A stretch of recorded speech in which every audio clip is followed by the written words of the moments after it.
wonderful numbers on this stuff, and they are horrible what they've done. Obamacare is a total disaster. It's a costly wreck. It's unaffordable. We call it the Unaffordable Care Act. It's a disgrace. They never even thought of being able to do something like this. They didn't even try. They didn't even try. So I got the drug companies first, and then I got the countries. And the drug companies agreed because they knew the countries wouldn't agree.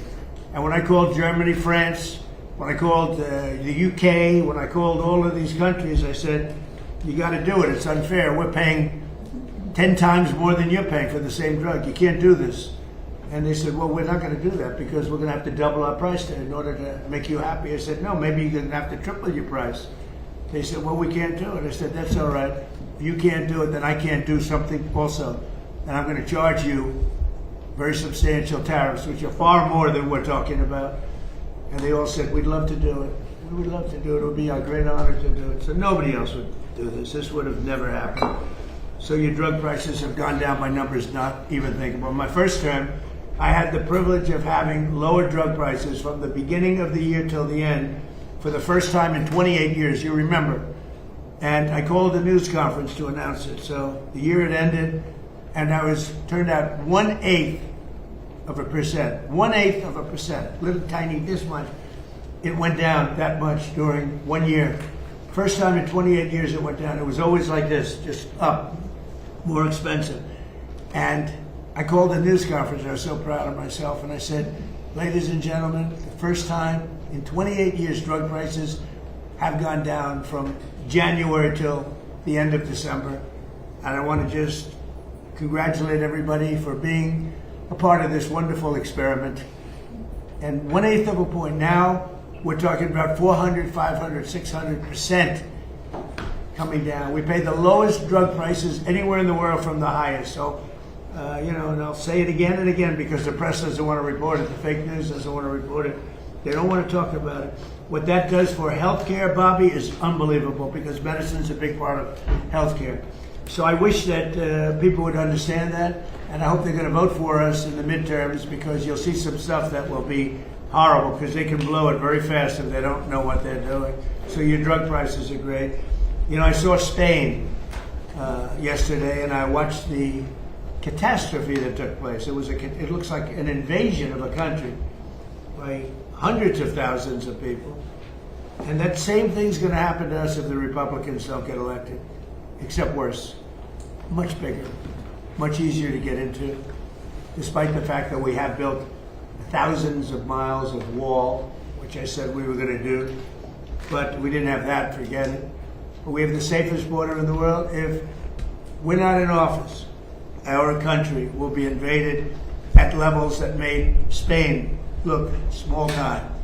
And when I watched it, I said, I'm going to say it because I knew you were going to be at Camp David. And I say, that's going to be a talking point for the midterms. Because when you look at what happened to Spain, they don't know what to do. And it's happening again today. They're coming in by the tens of thousands. They're just invading the country.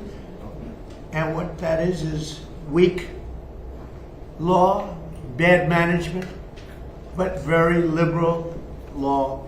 They passed a couple of laws, and people read. People are smart. They read from other countries, and they swam that 3-mile swim or however they got in, but nobody's seen anything like it. That will look good compared to what's going to happen to the United States.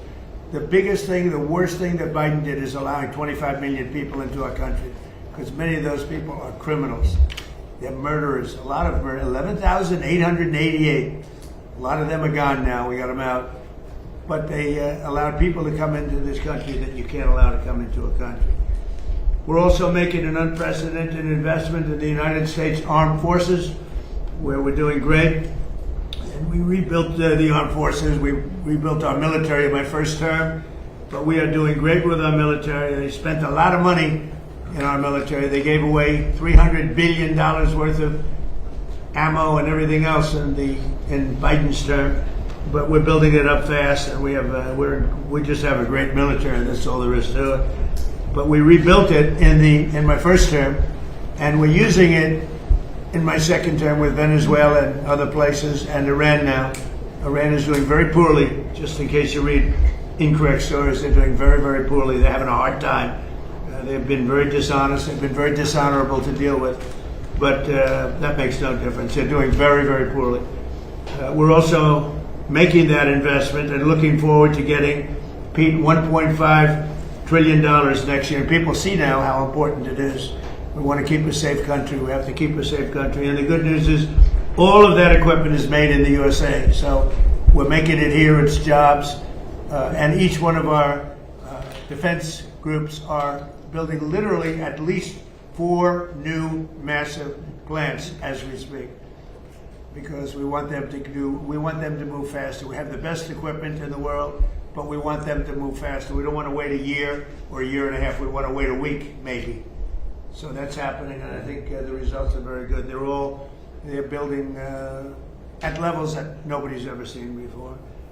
And we've had tremendous success, and our military was just proud of it. Again, Venezuela was a one-day war, and we have a great relationship with Venezuela. We're working with partners with Venezuela now, taking out tens of millions of barrels of oil, and going to Houston, going to Alaska, going to Louisiana, going to different places for refineries, and it's been very much amazing.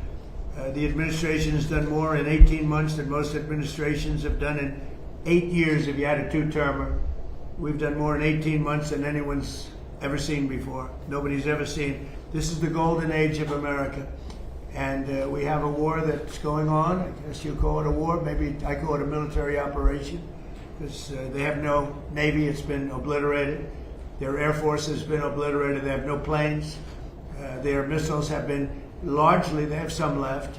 They have some, but they have far fewer than they had 4 or 5 months ago. Their manufacturing capacity is almost gone. The drone capacity is almost gone. There are very few, but they have some. If they have one, that's too many as far as I'm concerned.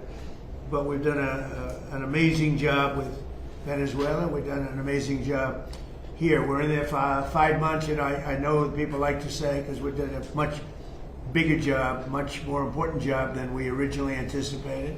So we're in there for 5 months, and if you look at Vietnam, they were in there for 20 years. You look at Afghanistan, they were in there for many years. You look at any one of the wars, Korea, any one of them, they're in there for many years. We're in for 5 months, and we have obliterated their military capacity. Again, they've got some left, but soon they won't have some left. So I just want to thank everybody around this table. You've been very special. I want to thank a lot of the media people, because many of you have been very, very fair. That's one of the reasons you're here, frankly. But you've been very fair. You've covered me this time, much more fairly, I think, than the first term. The first term was a great success. We had the greatest economy in history in the first term, and this term is going to blow it away. I think this term is going to actually blow it away. So it's an honor to have you, and I'd like to ask our great Vice President, J.D. Vance, to say a few words, followed by Marco and Pete and Scott and Bobby Kennedy. Okay? Thank you very much, everybody. Please, J.D. Well, great. Thanks, Mr. President. First of all, thanks for having us at this historical and beautiful place. And it's an honor to be on the team, an honor to be able to work on fraud, which is what I want to talk about today, though I know we have a lot of things going on. This has been an amazing team, from Kelly Loeffler at SBA, to Doug at the VA, to Todd and Bobby Kennedy. This really has required a whole of administration approach to try to tackle fraud. There are a few things that I want to talk about and celebrate. The first is that just since the beginning of the fraud task force that I started under the President's leadership and direction, we have identified $230 billion of fraud that's being perpetrated against the American people.